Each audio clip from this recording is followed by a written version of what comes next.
know it's going to be a very special day for us. We've all looked forward to it for so long. And I was talking to Brother Winger back there, and he said, Brother Billy, he said, you know how long it's been since Brother Collins spoke and gave his testimony? And I said, no. And he said, it's been back in the 80s. I said, well, if it's been 20 years, I said, you and I can't wait 20 years longer to hear him again. So let's just get all out of him we can this morning. So I know that you're happy, and it's such an honor to have Brother Collins with us. And what a privilege over the years. By his stand on the Word, his stand and his love for you. Man, we're a blessed people. I don't say that just because I was given the privilege to introduce him this morning, but I love Brother Collins, and he's been a friend, and not only a friend, but a special friend. I was listening to a tape the other day, and I know he's got the speaker on back there. Don't make no difference. It's my turn this morning. He always wants to make you nervous. You know what I mean? He says, oh, Brother Billy, you can go out there and do that. You can go out there and do that. So he come out this morning. He was sitting in the back room like that. And he says, come on in. I said, no, I don't want to bother you while you study. He said, no, come on in, Brother Billy. And I said, no, I'm not going to do it. I was there and talked to Brother Winger. So I was there and talked to him. Pretty soon he came in. I just need a hug. So I gave him another hug, and he said, I really need prayer. He said, I'm scared. Now, can you imagine him being scared? He said, I'm nervous this morning. So I felt sorry for him, but I was just chuckling inside. Now you know what it feels like. You know? And see, God called him to be a minister. The rest of us, he didn't call that away. But anyway, he's been a real friend to me. He loves you. He's been a real pastor to you. There's nothing that he wouldn't do for you. He'd walk a mile for you. He'd do anything he could to be your brother and sister. And he's proved that over the years. As I said, I was listening to the tape the other day, and Daddy said, this suit that I have on, he said, that precious Brother Collins, he said, he bought it, him and his wife and family, and give it to me. Probably, you know, I don't know, probably some of the prayer cloths that you have today probably come from that suit. Because after Daddy left, we took all of his clothes and we cut them up and sent to prayer cloths. Jesus Christ is still the same. Yes, he is. Whatever the prophet touched was blessed of the Lord. Just Brother Hamby, and I was just listening to a request and said, thank you for sending me my prayer cloth. I don't know who the sister was. She broke with a broken accent. She said, I had a broken back or something. She said, but this morning I'm perfectly well.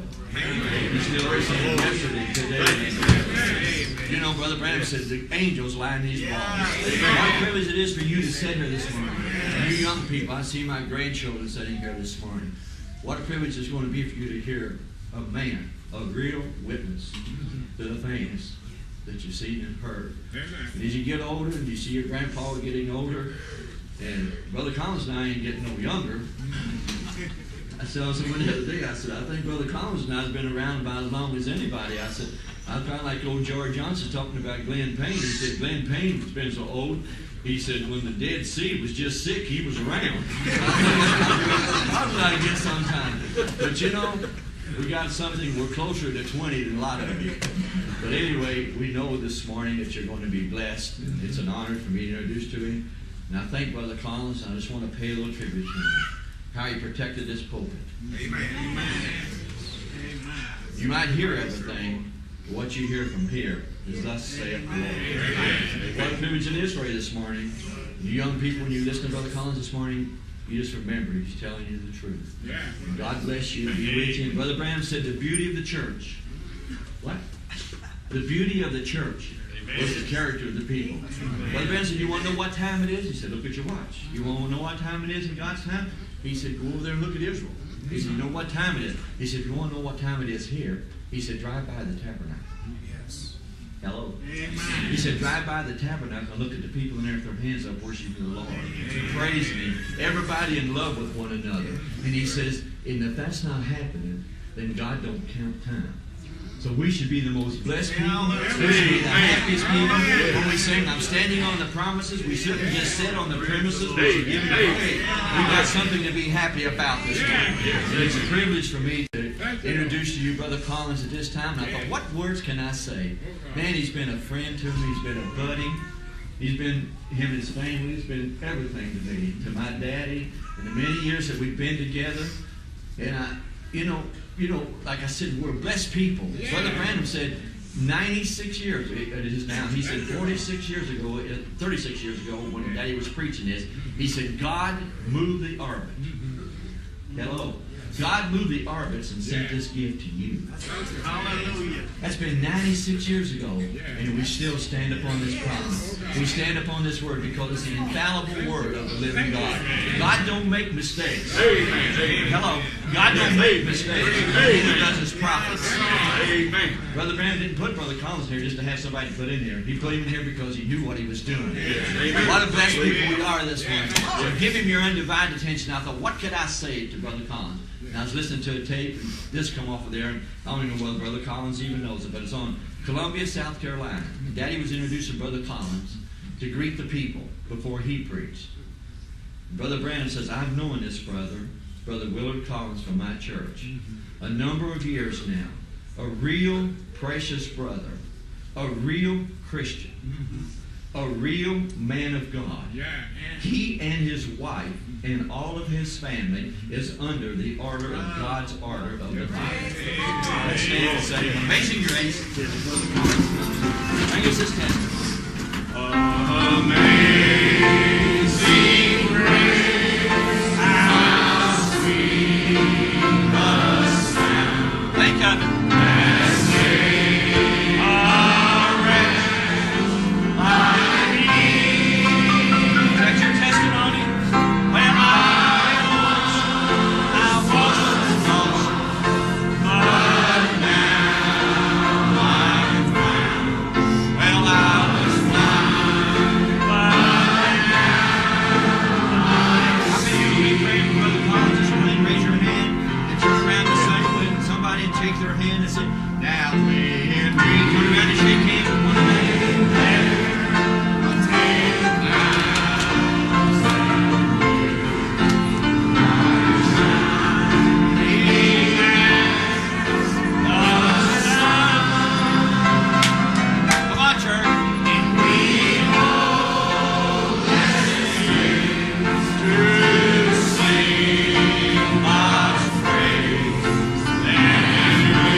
Get blessed one time and he'd get blessed a little later.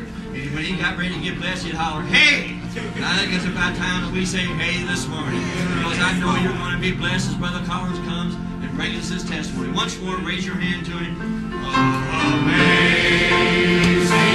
grace, how sweet the sound that saved a wretch like me.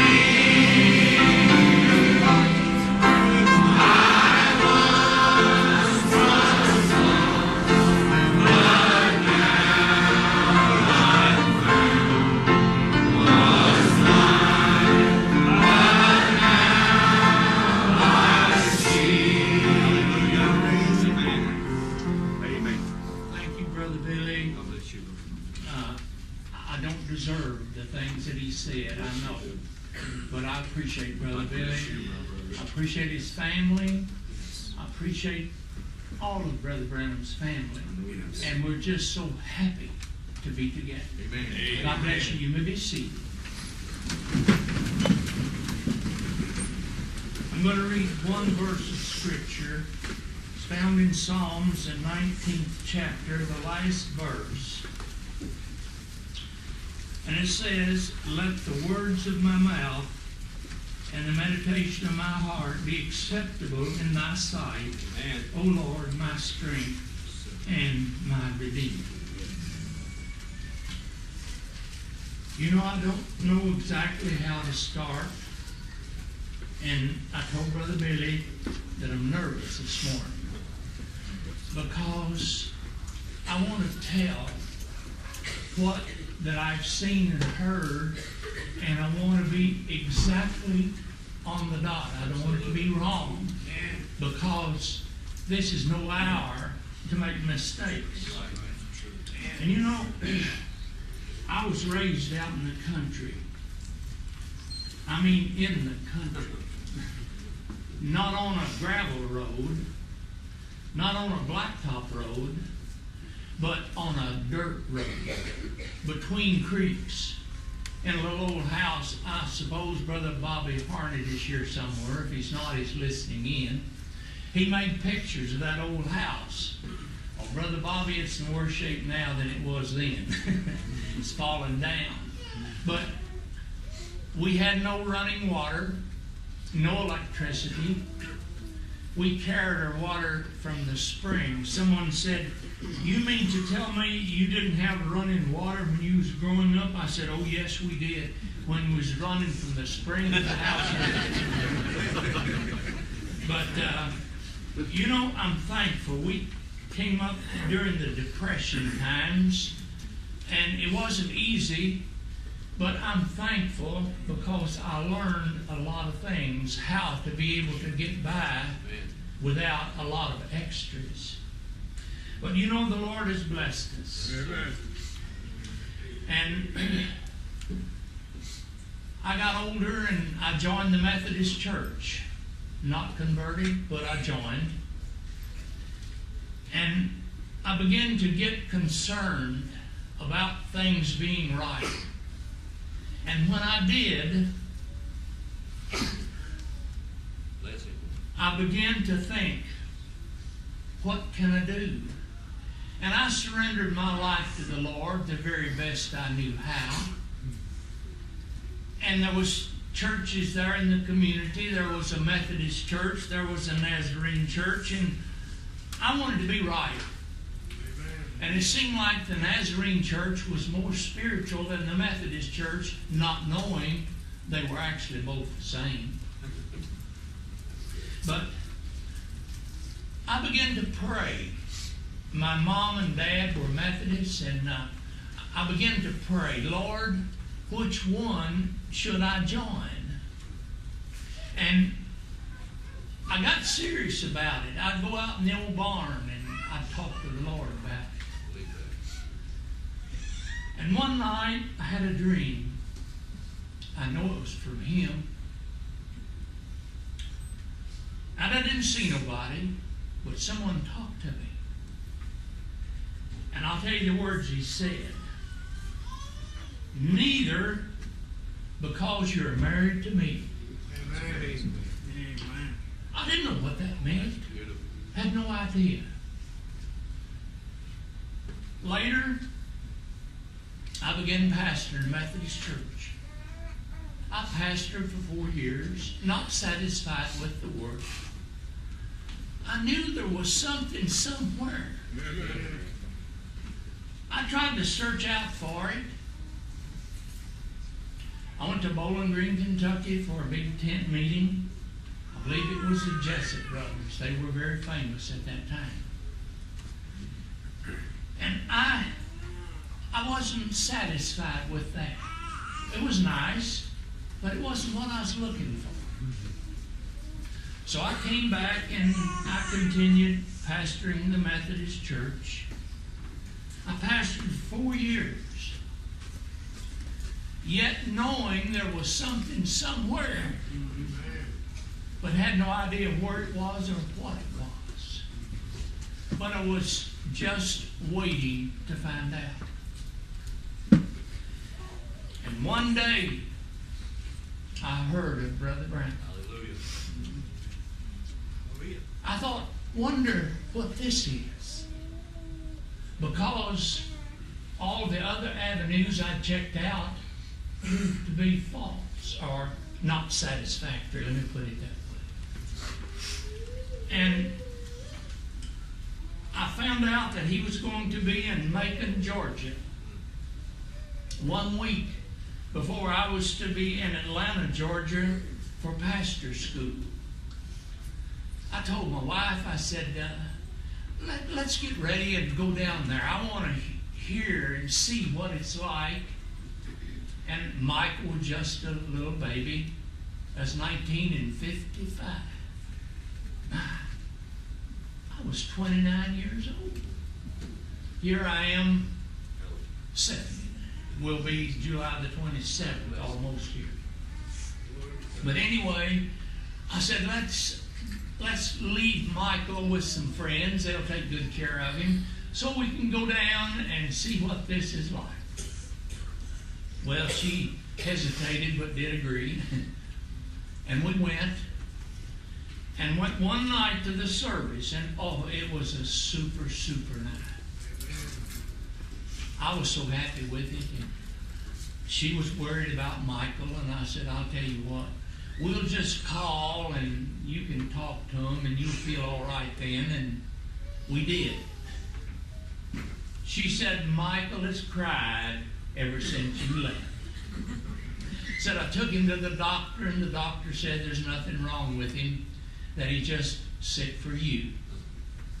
Well, I didn't have any choice but to bring her back home. So I did. On our way back, it was about 1 o'clock. We'd gotten back down in Kentucky, and we come upon a car that had wrecked. It was burning. And there was a mule laying in front of that car, a dead mule.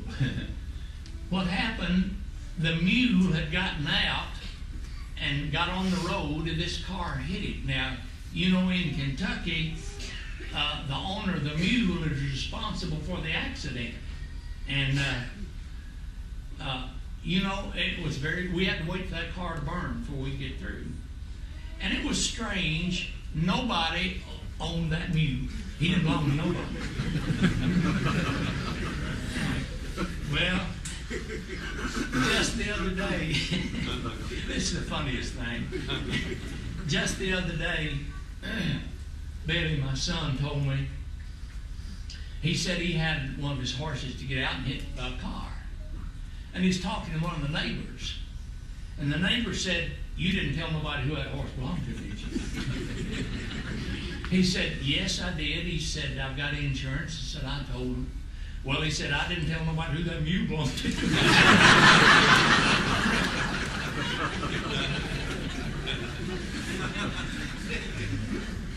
I thought that was the funniest thing after almost 40 years. Now we know.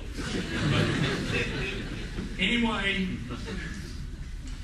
you know what I did? I got ready after I brought her home, turned around, and went back to Macon, Georgia. Now, we didn't have any money hardly, but I cut out a little army cot so I could get it in the back of a little old car or a little old truck that I had. It was just like the one Brother Branham had the writings on it and everything. Yeah, and I took that army cot and cut it down enough that I could get it in there, and that was my place to stay. So I went right back to the meeting, and I thought, this is something. Now, if this is the truth, this is really something, because I'd never seen anything like that in my whole life. But while I was there, one night, after I got back down there was two ladies sitting close to me. And Brother Branham had the prayer line and was praying for a lady from Augusta, Georgia. Anyway, he said to her, told her what's wrong with her, how many surgeries she had had, none of them a success. But he said, the Lord Jesus makes you well. Said, your name is so-and-so, your house number is so-and-so, and you're from Augusta, Georgia. These two ladies close to me said, he missed it that time. Well, just prior to that, he said, if I ever tell you anything wrong, don't ever believe anything else I say. You cover church. Because God don't make no mistakes. And if it's of God, it has to be right.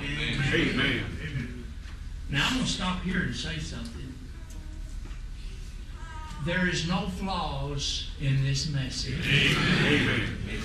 There's no mistakes in this message. Amen. I'm here to tell you, after following this message all these years, There's no error in it. Amen. It's every word the gospel truth. Amen. Well, they said he made a mistake that time. I thought, now wait a minute. He said, if it be of God, it ain't no mistake. Amen. I had to check it out. I played Mr. District Attorney there for a little while. I got to the bottom of it. 2 days prior to this, she had moved to that new address, and they didn't know it yet. It was news to them.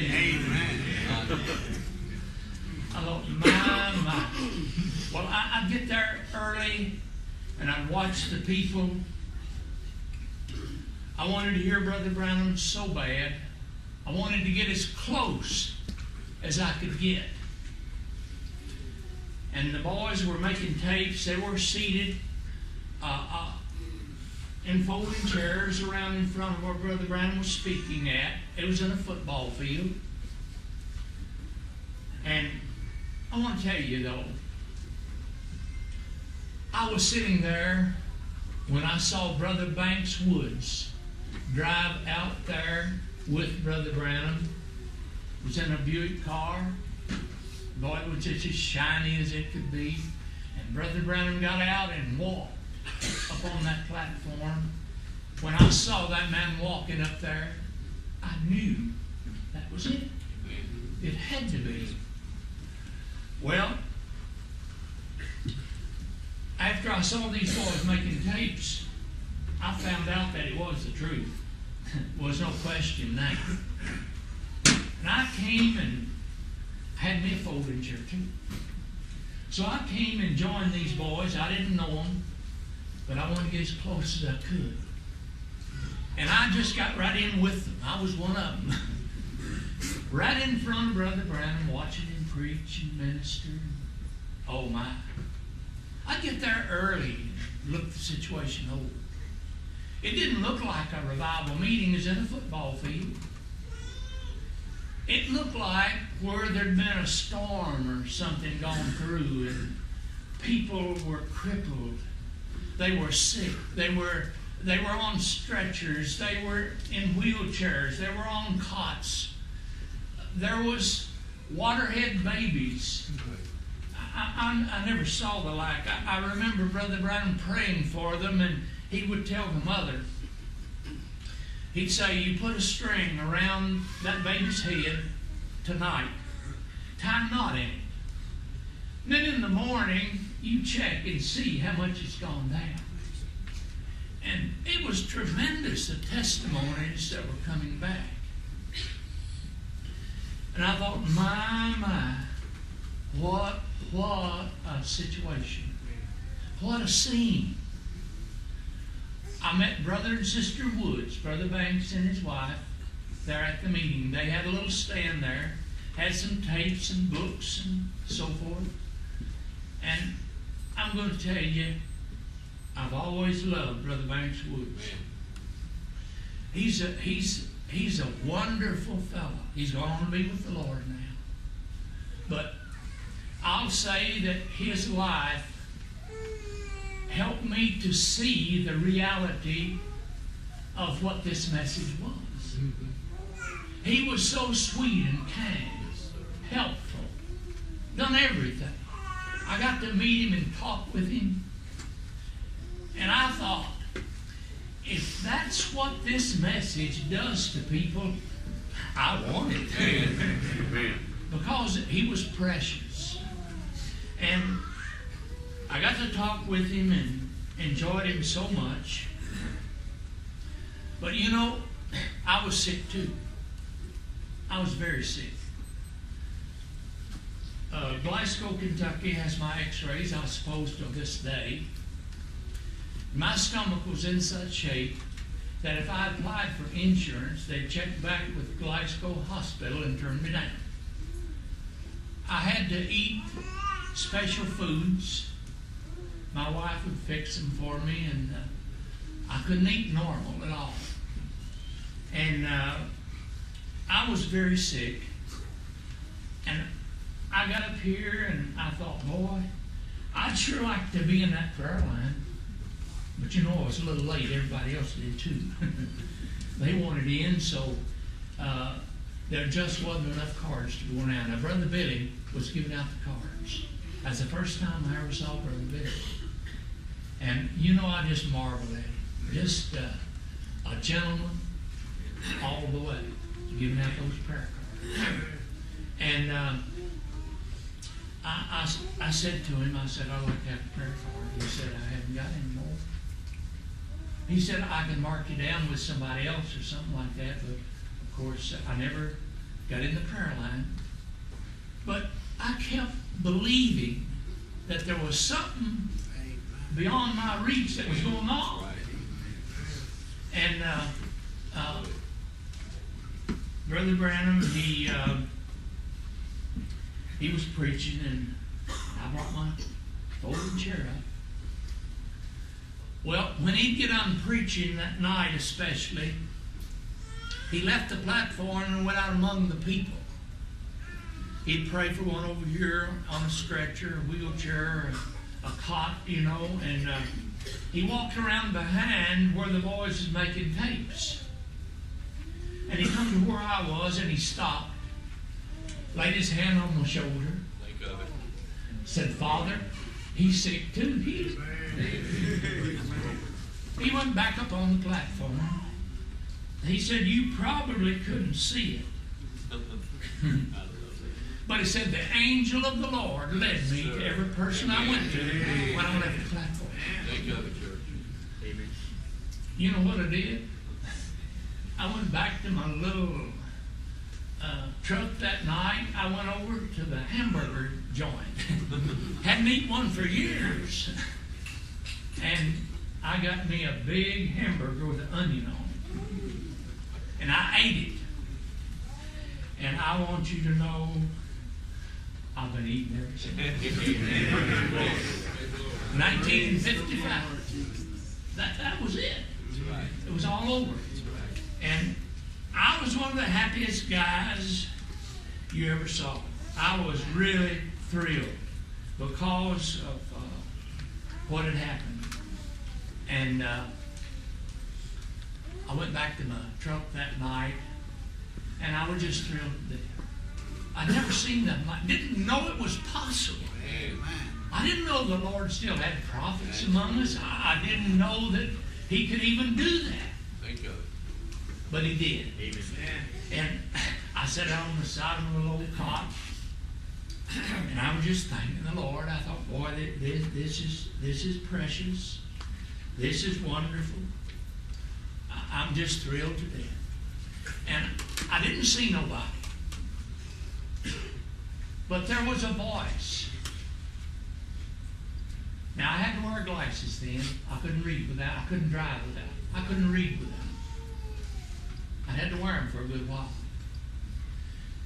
And a voice that said to me, you think your stomach's healed, huh? I said, yeah. I was able to eat that hamburger and no ill effects at all. I think it's all over. I talked back to it, I didn't see nothing.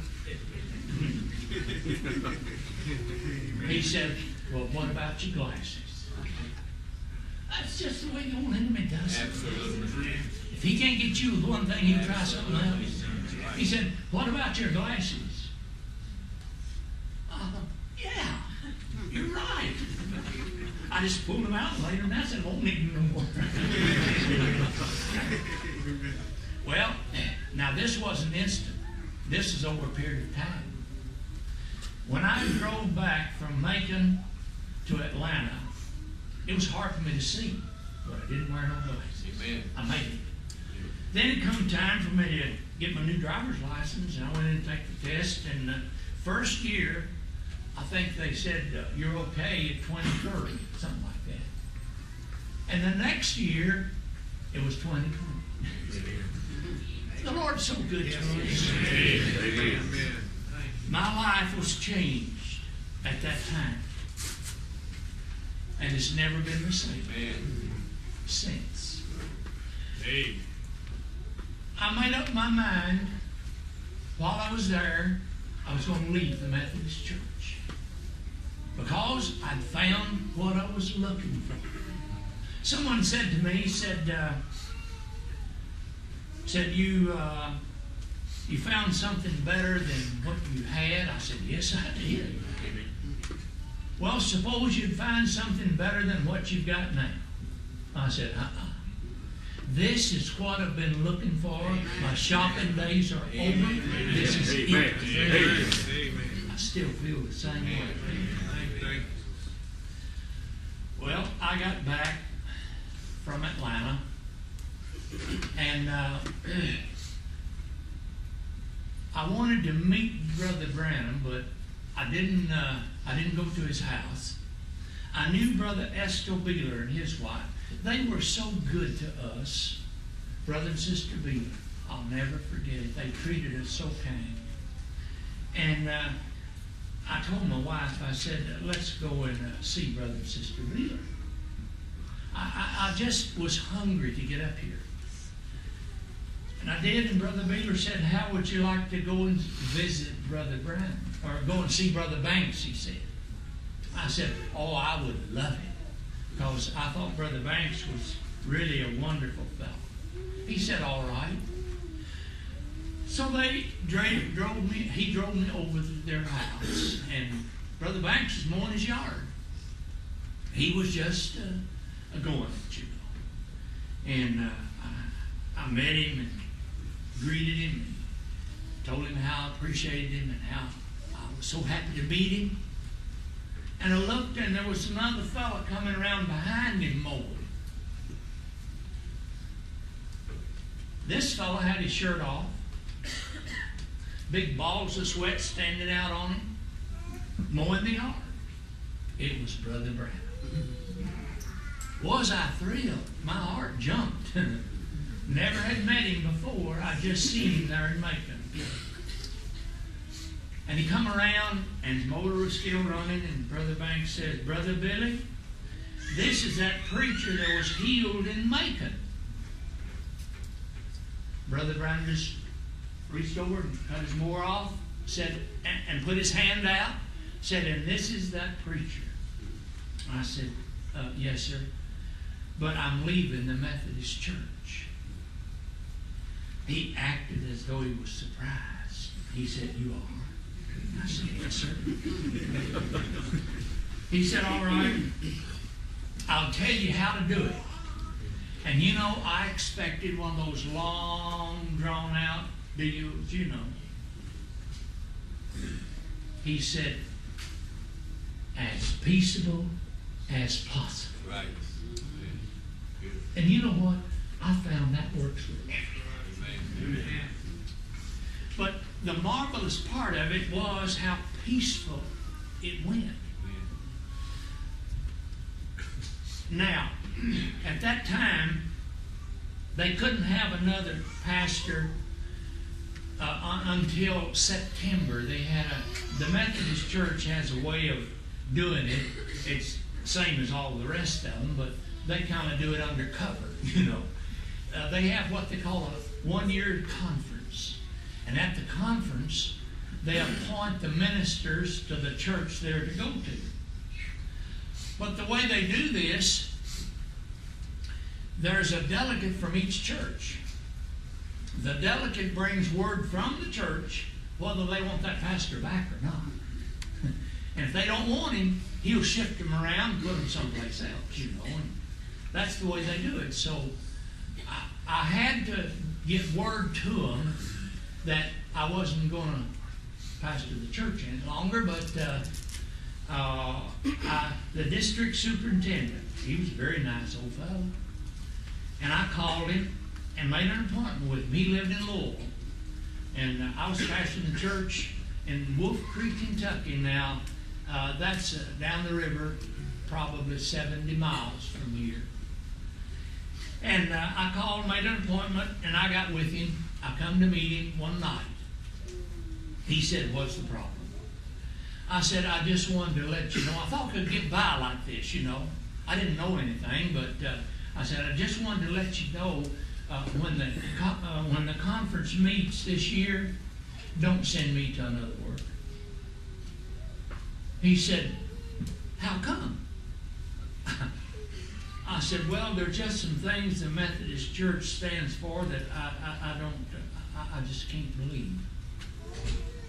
He said, for instance, what? And I felt no higher than that standing before him.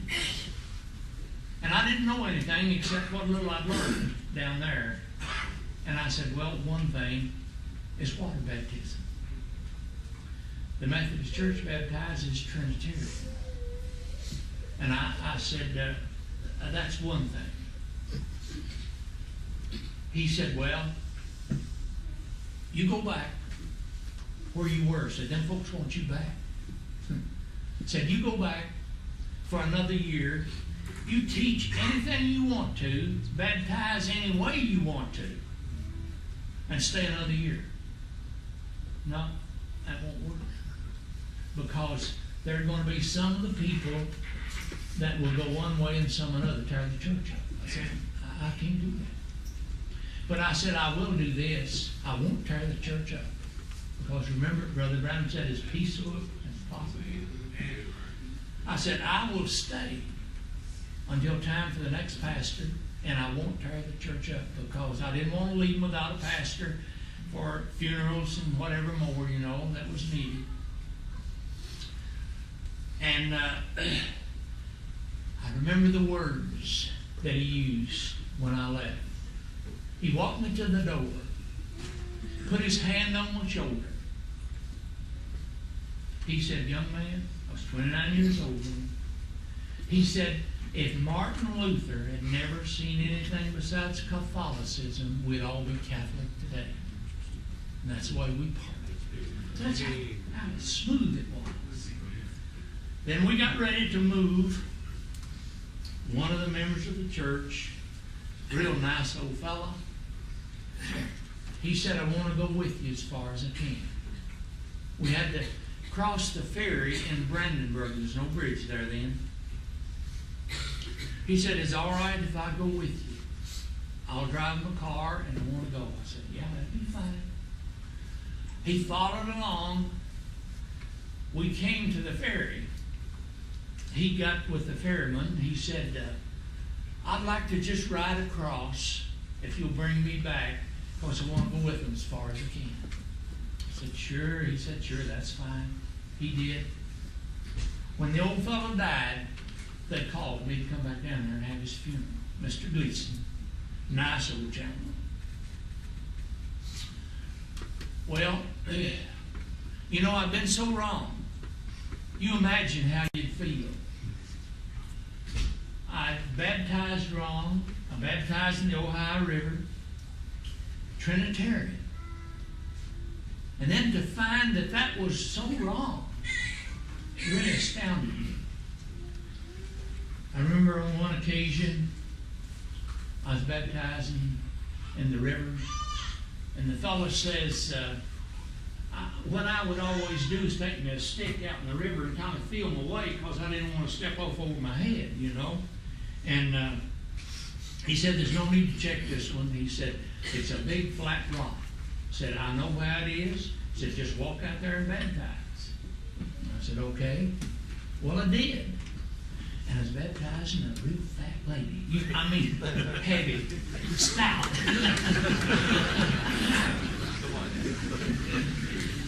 And I know, as you layer back, you'll step back a step or two. Okay? I did. And when I did, I stepped off. There was nothing under me. If she had ever known that, we'd both drowned. But there was enough flotation in her body that I was able to get my feet back on the rock.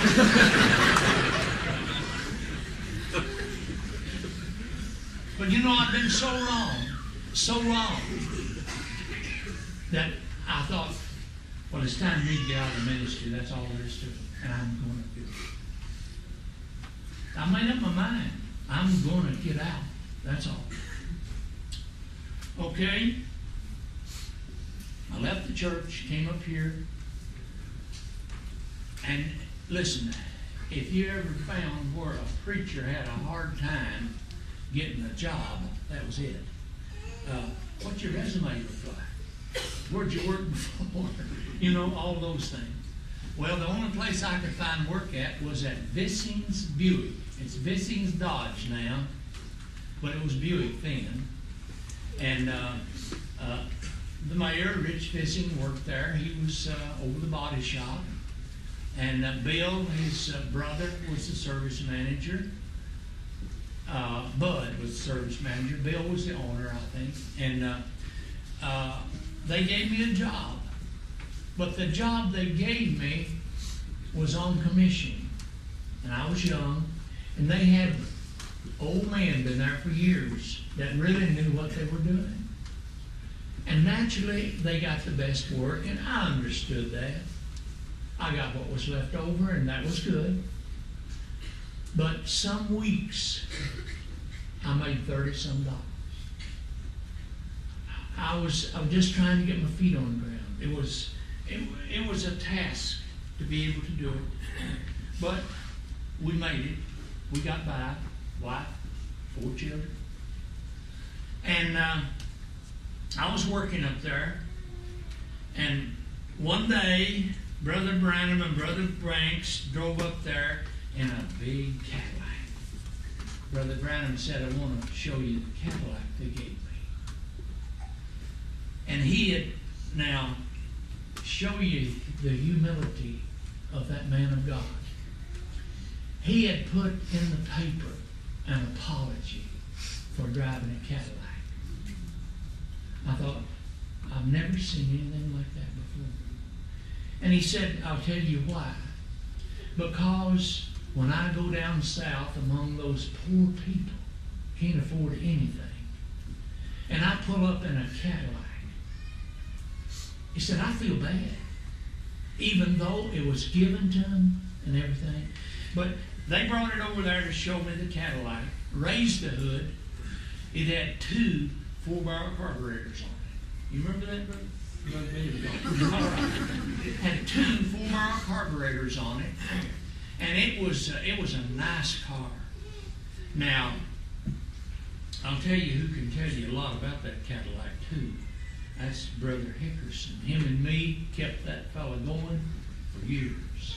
He put over 100,000 miles on it. We done about everything you can think of to that car. I did one job that whoever's got it now could run into some problems. The water pump went bad. And I was going to replace the water pump. Well, you know, the bolts that holds the water pump on screws in the block. Well, those threads had eaten up in the block. And that bolt would not tighten up. Well, it had to be tightened up or the water would leak. So I'll tell you what I did. Instead of going to the extreme of putting another block on it, I pulled the water pump back on. I drilled that hole to the next size bolt, cut new threads in it, then I drilled a bigger hole in the water pump and screwed that thing on, and so far as I know, it's still running that way. Now, if somebody buys a water pump, they're going to swear they got the wrong pump. But anyway, I worked there for a good long while, and I had the honor of working on Brother Branham's car there for my first time. He had a, I believe it was a 1953 Pontiac Straight 8, I believe it was, and had to have a valve job. He brought it over there and he told Vissings, he said, I want Brother Collins to do this valve job for me. And you'll never know how thrilled I was. You'll never know. Working on the prophet's car. I did the very best job that I could possibly do. I went to every detail. I went and checked out the parts and everything. And when I got through, now see, they gave me 45% of the labor. And I went back and I said, how much the labor run on this? And they told me. I said, all right, let me pay you your part of the labor, and I want to pay for the parts, because when he comes, I don't want him to have to pay anything. They let me do it. And I'll stop to tell you this. The Lord has blessed us. We've got things better than we ever had. We've got food to eat, we've got clothes to wear, a good car to drive, a good home to live in. You know why I think we've got it? Because I did everything I could for the man of God. I believe that's the reason. I believe that's the only reason, because things that I was able to accomplish, I'm not smart. I couldn't have done that. But the Lord took care of it. I could tell you things that was utterly impossible for me, but the Lord worked it out. Anyway, I enjoyed working at Vissing's. Rich Vissing was the nicest fellow. He was over the body shop, and he treated me with respect in every way. Many of you remember Rich here as the mayor. And he came back to my workbench one day and started talking. And he found out that I was coming to the tabernacle to hear Brother Branham. And he said, and him being Catholic, he said, you know, he said, I was operating a record one time. He said, I got tangled on that thing, it threw me up in the air, and I come down on my back on the blacktop road. He said, it damaged my back, something terrible, I could hardly get around. But he said, Brother Branham prayed for me, and the Lord healed me. Amen. Praise the Lord. Let me tell you what else he did. I hope I'm not taking too much time. I'm trying to go into every detail, because I may never get the opportunity to do this again. There was some outfit up here in Ohio, what Brother Billy were, they was trying to condemn the Branham Tabernacle as a cult. You weren't with me up there, did you? And I thought we'd better go up and see what was going on. And I went to Rich Vissing. I said, would you write me a letter of your opinion of the Branham Tabernacle? He said, sure, I'll be glad to. He wrote the nicest letter. I've still got a copy of it. I went to Mr. Coots. I said, he's a Catholic too. I said, Mr. Coots, would you write me a letter of your opinion of the Branham Tabernacle? He said, I'll be glad to. He wrote me another nice letter. Well, Brother Billy went with me up there, and we went to Ohio. We got there, and they was fixing to condemn us something terrible, and the prosecuting attorney said to me, he said, are you folks a cult? Well, I said, I reckon not. No law but love, no creed but Christ, no book but the Bible. He said, well, that don't sound so bad. And he told me what that preacher was doing up there was supposed to have been sent there from the tabernacle and a part of the tabernacle. I said, look, if I live here, I'll be with you, because that preacher's wrong. And I said, I've got 2 letters here, the 2 of the most prominent men of Jeffersonville. Would you like to see them? He said, yes. I handed them to him. He read them. He said, can I copy them? I said, sure. He went back in the back, copied them, come back out, held them up before the court, and he said, that's all the proof I need. The case is over. And he went out and did it. So the Lord does everything just right. Let him go ahead. Amen. Well, we had to live in Charleston. We couldn't live in Jeff, New Albany, or Clarksville, because we had 4 children. And at that time, you just couldn't rent a place with 4 children. And we had to go to Charlestown to live. And the only place we could get was where they built for the powder plant workers. And they, in the unit we was in, they had 3 families in one unit. We was in the middle unit. And it's not a real good way to live, because you're 4 inches from your neighbor. And Our neighbor drank a lot. He'd come in drunk as a skunk. And him and his wife, he'd tell her he's going to kill her and all this, that, and the other. And, had us scared to death. We could hear him through the wall, and thought, oh my, he's going to kill her. Well, hear the door slam, think, well, he probably did. Look out the window and the poor old woman would be going to the coal bucket to get another bucket of coal. One day, he came in and she was taking the wax off the rug. And she had, I don't know, whatever they put on the rug to take the wax off. I don't know whether it's ammonia. Bleach, all right, it's bleach. And she had it all saturated good. Well, he went with a suit and tie on. I mean, he really dressed up, He come walking in there all looped up, stepped in that and fell flat. I might have changed the color of his suit a little bit. But anyway, we lived in Charleston in those powder plant worker units. And I finally traded for a house trailer. Now this trailer was 37.5 feet long and 8 foot wide.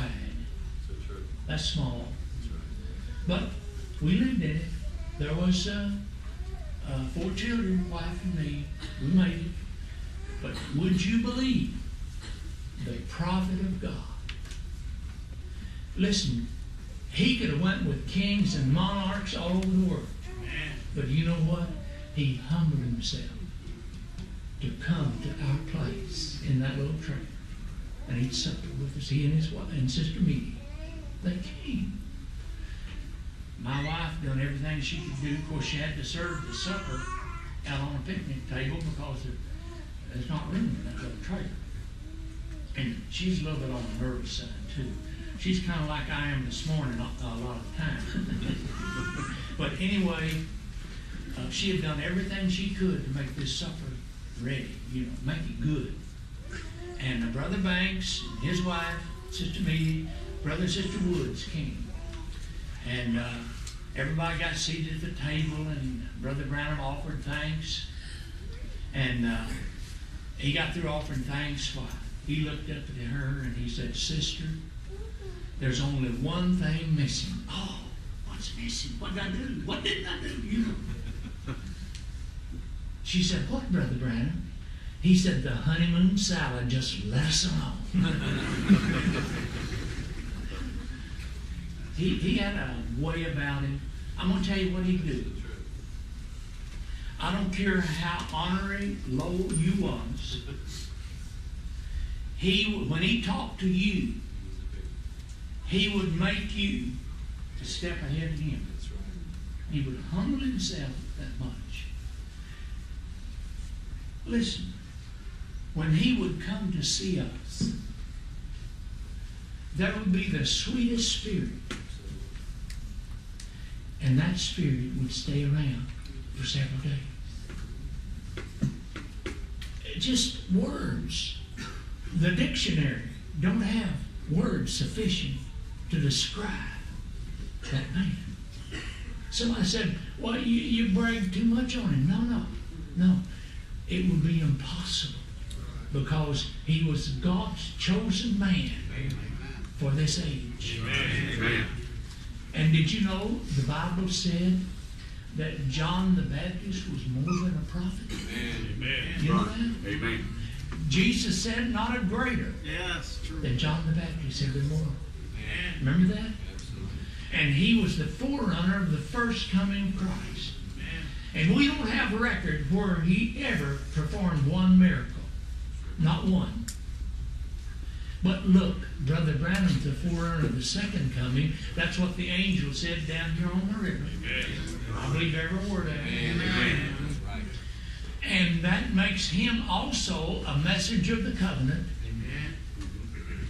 God chose him, and he certainly used him. Amen. He was and is a man of God. Amen. All right. After this, one day, Brother Branham said, would you pray over becoming a deacon of the church? I'll tell you, if I ever felt little, that was the time. No higher than that. I thought, me, a deacon of the Branham Tabernacle? He said, you pray about it. Well, later he came back. He said, how do you feel about being a deacon? I said, Brother Branham, if you think that's what I ought to do, I'll try, but I feel so unworthy. He said, I think that's what you ought to do. I said, okay, I'll try. Well, it was put before the board here as a vote, me being a deacon, and I thought, you know, these things that the Lord's doing is just so outstanding that I don't feel worthy in any capability of being a deacon. But to my surprise, when I was voted in, I copied this off of the message so I could share it with you. Listen, all I knew that he asked me to be a deacon. And then when I was voted in, here's what he said. Also, we have found by the vote of the board that Brother Collins also has been found an honorable and just man.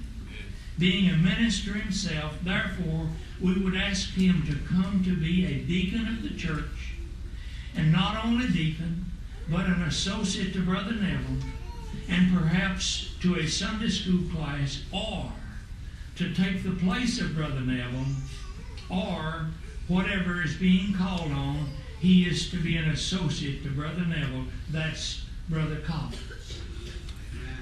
Well, you don't know how shocked I was when he said that. I thought, oh my. You just imagine, put yourself in that condition. Me trying to get out of the ministry and here placed right back into it. I don't know. I just don't know what's coming out of all of this. But anyway, I was placed in as a deacon. You know, one day Brother Branham came over and he said, I'm going down to pray for Garnet Peak. Now that's Sister Shirley Noel's husband's brother.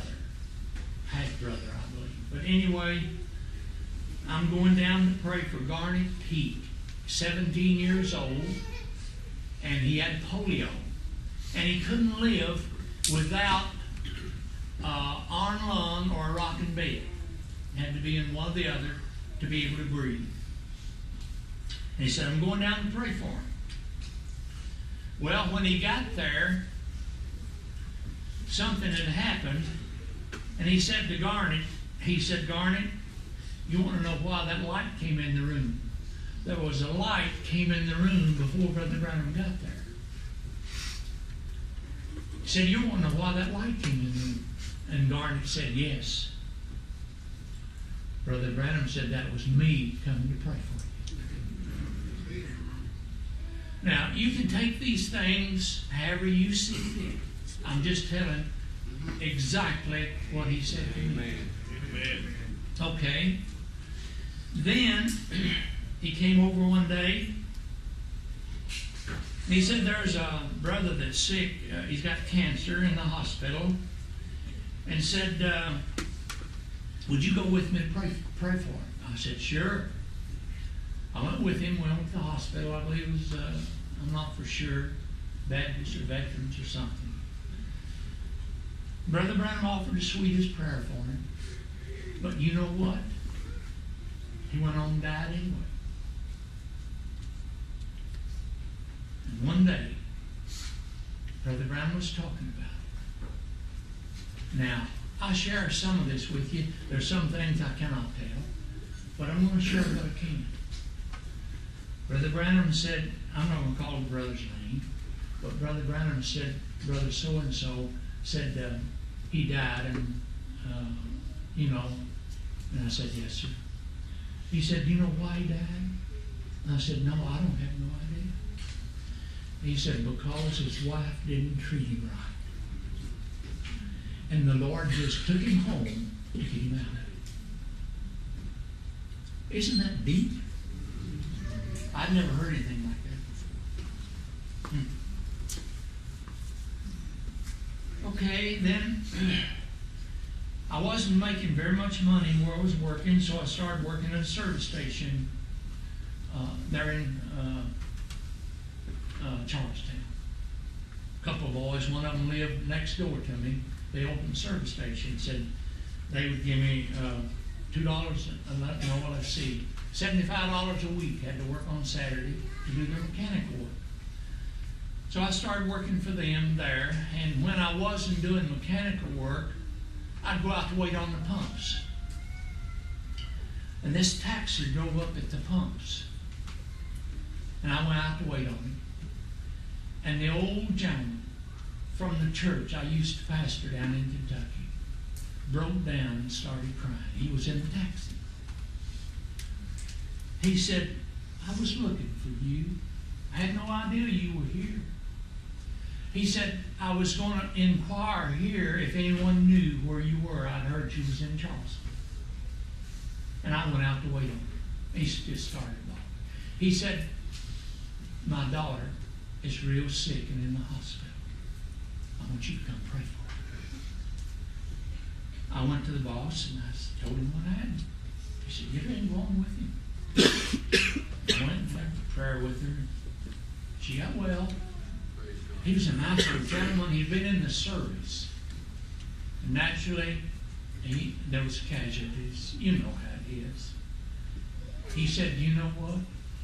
Every night when I first go to sleep, I live that thing over. He said, it haunts me every night. Not knowing what Brother Branham said. Brother Arnett from Columbia, South Carolina. Precious brother, gone on to be with the Lord now. See, he was in the service, and those things happened to him. He got an interview with Brother Branham, and Brother Arnett told me, he said, Brother Branham told me, he said, Brother Arnett, you won't be held accountable for those things because you didn't do it because you wanted to. You did it because you was forced to. He said, that won't go to your account at all. I thought, isn't that precious? How the Lord works everything out. All right. I worked this service stage, several things I could go into there, but I won't. But the Lord helped us financially in every way, even beyond thought, while I worked there. And then, as I was placed in as deacon, and I didn't know what to do or how to do, but I did everything I knew. While I was deacon, I'm going to tell this. I know Brother Carl Willard won't mind. He was a precious brother. He was a deacon too. He lives in Tucson now. Calls me every once in a while on the phone. He's a little bit older than I am. I didn't know anyone was, but he is. But there was two boys giving all kinds of trouble. You remember those two boys? All kinds of trouble. And they said, you deacons might talk to them boys. We got back here in this back room, and we was trying to reason with them, just kind of slow down a little bit, and one of them jumped up. Just jumped up. He said, just throw us out. Throw us out, he said. Brother Wheeler used to be kind of a rough guy, before he was converted. And he was able to do it, He was sitting there and looked just as serious. And the guy said, throw us out. Brother Wheeler patted him on the shoulder and said, brother, you're tempting me. But anyway, the Lord took care of it. But Brother Brown was preaching. It was marvelous. I come here to hear Brother Branham. That's what I come for. And my teeth were bad. I went off to dental school. I said, I wonder if I get you fellas to pull my teeth, they're all bad. They said, well, let's check them first. I said, okay. So they did. They went to work on them. And they said, no, said, we can fix your teeth up where they'll last you another 7 years. Well, here I am, 79 years old, and I still got them. But anyway, I thought, 7 years. I won't need my teeth no 7 years. Because I was looking for the Lord to come any day. And you know what? I'm still looking. Yeah. Well, Vincent's called me back to work for them. It's a long story how it happened, but they wanted me back. I went back to Vincent's from the station. And they said, we'll give you $2 an hour. So I went back and worked for them. And I did why worked there a while, and Brother Hickerson got me a job at Moorhead Chevrolet in Crestwood, Kentucky. So we moved a little trailer over there. And after we got there, hadn't worked there very long at Moorhead's until Brother Branham wanted me to go squirrel hunting with him. And I wanted to go so bad, but now just as starting a new job, I didn't know how it was going to work out. So Brother Banks said, can you go? And I said, well, I want to. So I went to my boss. I said, I've got 2 real good friends want me to go squirrel hunting with them. Is there any possible way I could do it? He said, oh yeah. I said, just find out when and how long. I did. He said, go ahead, go ahead. Well, I went, and I thought, boy, this is wonderful. And I wasn't expecting one thing. I thought, this is wonderful that I just started the job and he would let me go squirrel hunting, you know. I think, well, honey, a couple of weeks. Came back, and you know what? He had my paycheck waiting for me just like I've been working on. I couldn't get over that. Well, you don't hardly meet people like that. But he was so good to me there that I really appreciated that. Well, tell you a few things happened while we were squirrel hunting. Brother Branham would wake us up, Brother Banks and me. And you know, it just seemed like that you just got laid down when Brother Branham hollers, it's time to get up. You would agree that. And he come and said it's time to get going, you know. Okay. Well, I got up and he had already got dressed and got out. So I was getting dressed and I hunted everywhere for my sock. One sock was missing. I couldn't find that thing nowhere. And he said, he come back to the door and said, you about ready to go? I said, Brother Branham, can't find my sock. He come in and helped me hunt, and he couldn't find it either. And he said, oh well. I said, I've got an extra and said, take mine. He said, okay. In a minute I'm gonna tell you what happened with some of the socks. But anyway, he said, I said, okay. So I put his sock on, and we had to go down through a meadow that growed up, and it was heavy dew, and we got wet to our waist. But to watch Brother Branham as he went down through there before the sun rose, he'd go down through there with one hand up, singing to the top of his voice. It'll be light in the evening time. The path to glory we shall surely find. You know, and happy as he could be. Well, when we got through, we would go into Camelville and eat our breakfast. And we'd come back and get our wet clothes off and get dry clothes on. And Brother Branham, he would say to me, say, you take that holler, and Banks, you take that one, and I'll get the next one. We'd go up those hollers. And I'm going to tell you what, Brother Banks, we did a whole lot.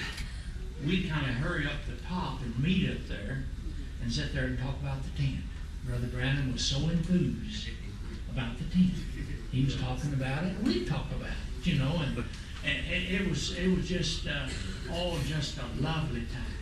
And Brother Branham got back and changed clothes before I did. And I walked in to change clothes in to get ready to go eat. And when I did, I looked over in the corner and there lay my sock. I thought, boy, I was sleeping, I thought it was. There's my sock. Well, Brother Branham was outside, so I went to the door after I got dressed, and I said, Brother Branham, I found my long-lost sock. But I said, it's sopping wet. He said, yeah. I said, I had it on.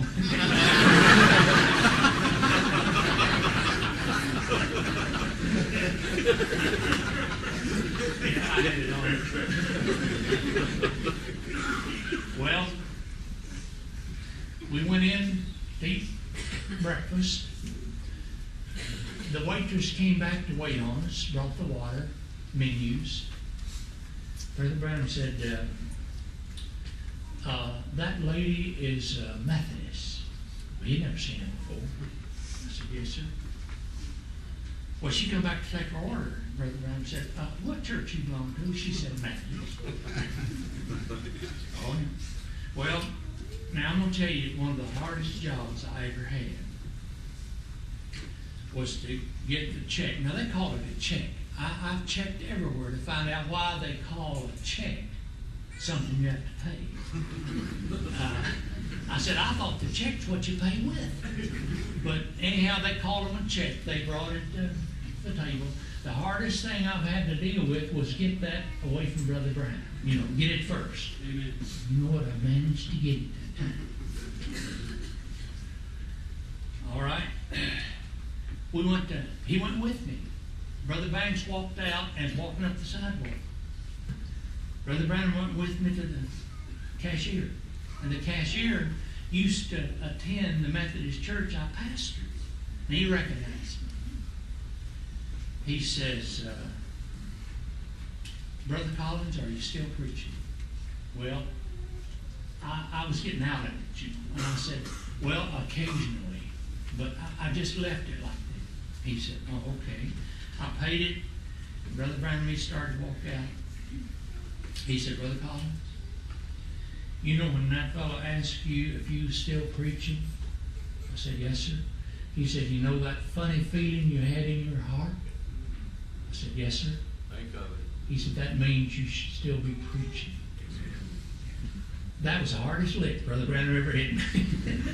I didn't want to. I thought, no. Well, he started then. Brother Billy, he said, how about you speaking Sunday morning? I said, thank you, Brother Branham. You're the kindest fellow I ever saw. And I'd get by with it, you know, and he'd bring it up again. And I'd do it again. Well, we was in his station wagon, so he brought me back by home.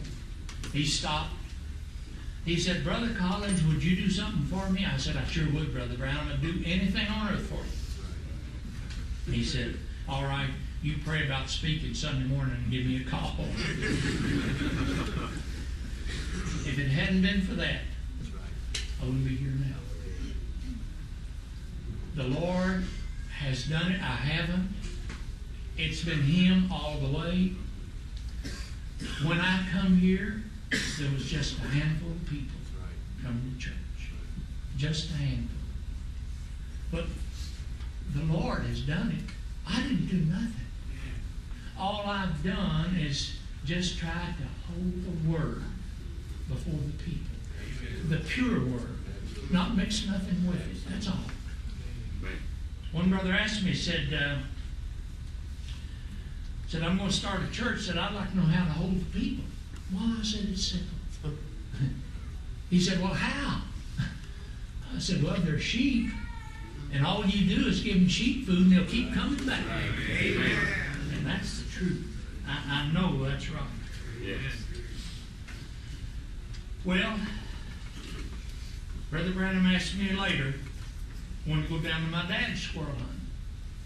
Called me and said, let's go to your dad's and go squirrel hunting. I said, okay. He said, I'll be by and pick you up. And we'll go down there and we'll hunt one day and stay all night and hunt the next day. And I said, all right.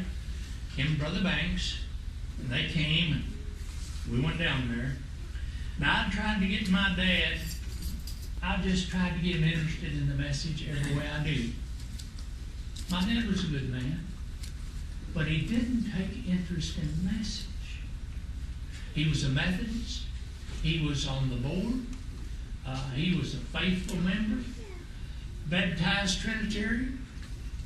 And when Brother Branham said, "We go to your dad's squirrel hunting," I thought, this is when my dad will receive it. Sure as Lord. We went. My dad, Brother Branham didn't mention nothing to him, nothing about baptism, nothing. But they had a big time together. And my dad had had a sore leg for years, and Brother Branham prayed for him, and the leg got well. But nothing is said. And you know, it really bothered me. I thought, I wonder why. I wonder why. And the best I recall, I was in the pool baptizing an old gentleman, an old gray-haired man, and I was thinking, how I wish that was my dad. And Brother Branham walked by, and he was leaving, and next time I saw him, he says, "Don't you worry about your dad." Said, "He's all right." Now, that's the biggest shock I ever got. How can he be all right? Baptized Trinitarian in the Methodist Church, staying with the Methodist Church, and all this here, you know. He said, now here's what it is. He said, he won't come up with this generation of people. Said he's with John Wesley's people. He'll come with that group. But he's all right. I thought, isn't that marvelous? See, the Lord has it all set right. If we just don't get in the road, that's all. Beautiful, beautiful. Well, I told you he went down and prayed for Garnet Peak, and he died. Also, he prayed for this gentleman I talked about, dying of cancer, that his wife mistreated. And he began to tell me about Garnet Peak when he went down to have the funeral. Him and Brother and Sister Woods, and they came back by the station. He stopped and said, "I went down and had Garnet's funeral today." I said, "Yes, sir." He said, "You know how Garnet had to die?" I said, "No." He said, "Well, I'll tell you. Now, he's 17 years old, died from polio." He said, "Here's what it was." He said, "He was such a handsome young man. If he had lived, he'd have gotten in real trouble. But the Lord just bypassed all that and took him home." You know, this thing's deeper than we think. Mhm. He works everything out just right. Another time, Brother Branham was talking to me, and he said, Brother Evans's boy had a wreck. Said he killed him. And he said, Brother Evans called me and said, "Brother Branham, my boy has been killed." Brother Branham said, "Brother Evans, don't do anything to him till I go in the mountains and pray." Now, I want to tell you something. This is not playing church. Right. This is for you. Amen. Brother Branham said, I went and prayed. Said I come back and call Brother Evans. Said, "Brother Evans, I found Jimmy." Said, "I searched through the regions." Now, where's the regions at? I don't know. And he said, "I finally found Jimmy, and he is in the presence of God." He said, "But what happened to Jimmy? He got away from the Lord. Started drinking a little bit. And the Lord said, 'Jimmy, you better come back. You better come back.' But said Jimmy wouldn't hear it. He wouldn't do it. And he said, what happened? Him and this boy put in 13 cents worth of gas. Now, I'm going to tell you what, that wouldn't even be a smell today. You'd never know it's gas. But put in 13 cents worth of gas and went out on the road and said they were driving up a hill. And Brother Branham, evidently the Lord showed him the whole thing. And said they went to pass a vehicle on this hill, and they was doing 70 miles an hour. And they met a big truck coming over the hill head on. And Brother Evans had heard the sirens going off, and him and Sister Evans went up there, and he said they were standing there and said they got the boys out, and someone walked up to Brother Evans, said, Brother Evans, you know who that boy is? He said, no. He said, that's your boy. He said, Brother Branham said, Brother Welsh, I got hold of Jimmy. And said, Jimmy don't want to come back. Brother Evans said, if he don't want to come back, I don't want him to. Brother Branham said, get him ready to bury him. They did. But you know what? That's the story of every person that's gone beyond the curtain. They don't want to come back. Right. Even Brother Branham. He said, do I have to go back? Go back to that body again? I was privileged to talk to a man that hemorrhaged to death. His wife, he had TB, a hole in his lung the size of a silver dollar, and he hemorrhaged to death. His wife called Brother Branham and said, Brother Branham, I want you to come. Brother Branham said, I went to comfort her, not thinking of anything else. But he said, when I got there, he said, the angel of the Lord appeared. And when he did, he said, I put everybody out of the room. Remember Elijah and Elisha? And he said, I waited for the vision, and when it broke, he said, I got up on the bed. Now, the blood and everything's still all over the bed where you'd hemorrhaged to death. Brother Branham said, I got up on the bed, according to the vision, putting my mouth against his mouth. Man, better know what he's doing, hadn't he?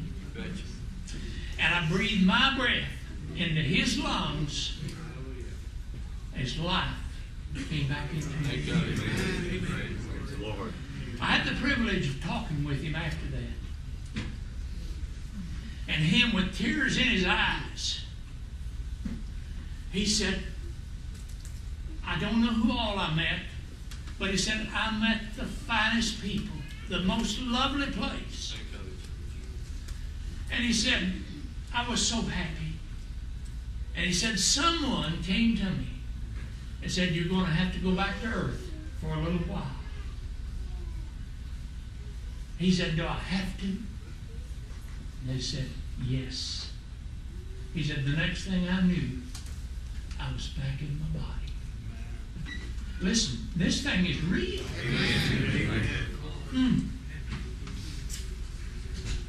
I want to tell you this, and you can take it however you see fit, but I feel led to tell you. Brother Branham was in meetings in Bloomington, Illinois. And after the meetings, he came where I worked.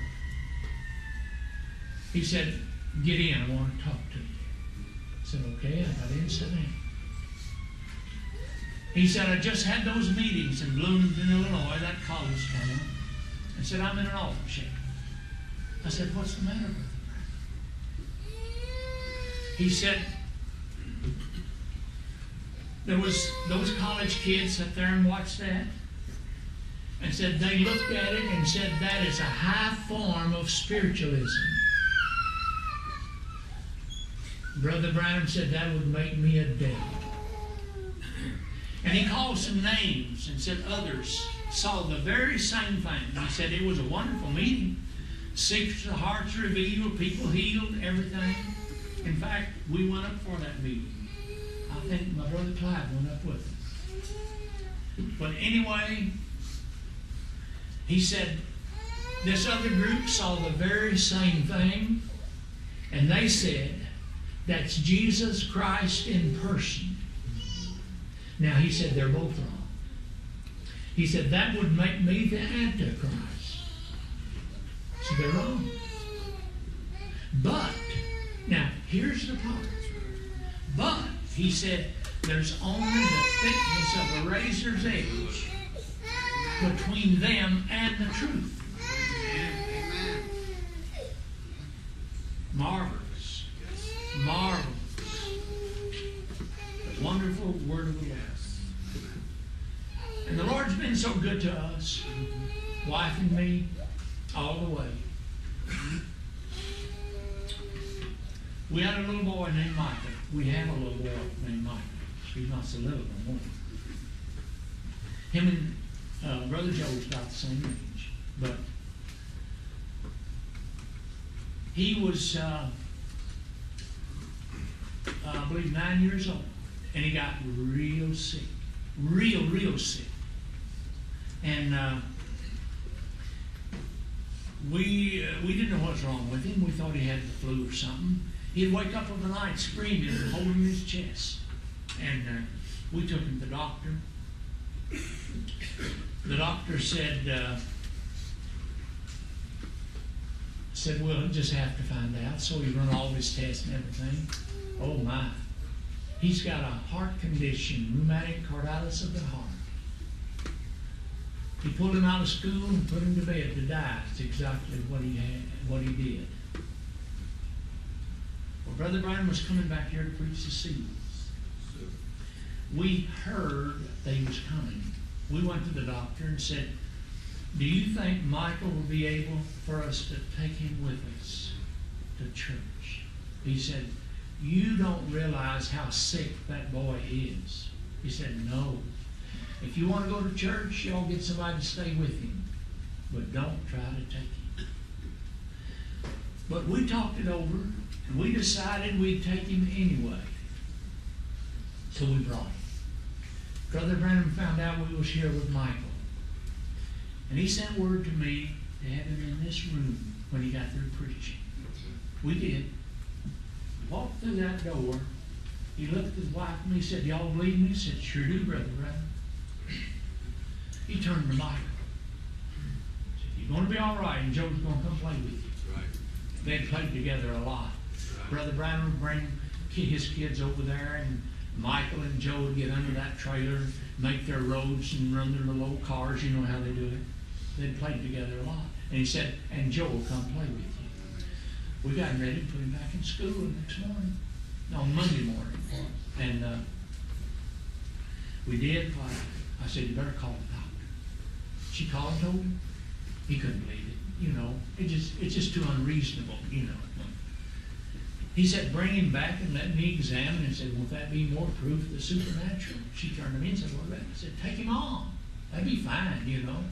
So she took him. He took all of his tests and everything just as usual. And he did why. He said, now this will have to go at the laboratory, not all this, that, and the other. And said, I'll have the results at a certain time. And said, you call me back. She did. And you know what? He said, Mrs. Collins, the proof of the pudding's in the eating thereof. Your child is well. Amen. Amen. Praise the Lord. The school superintendent came to me and said, now, since Michael's had this heart trouble, said, let's exempt him from physical education because that we run those boys so hard. I said, no, let him go ahead and take it. He said, well, okay. Well, he did. And at the end of the year, they gave an award for the most physical fit child. Michael got the award. Out of the whole school. Praise the Lord. Well, of course, he's had some other problems, and he was sick here not long back, and they said, well, it must be his heart. So they did a heart catheterization on him. Said there's not a thing in the world wrong with his heart. Amen. The Lord's so good. Yes, He He's so Amen. good. Amen.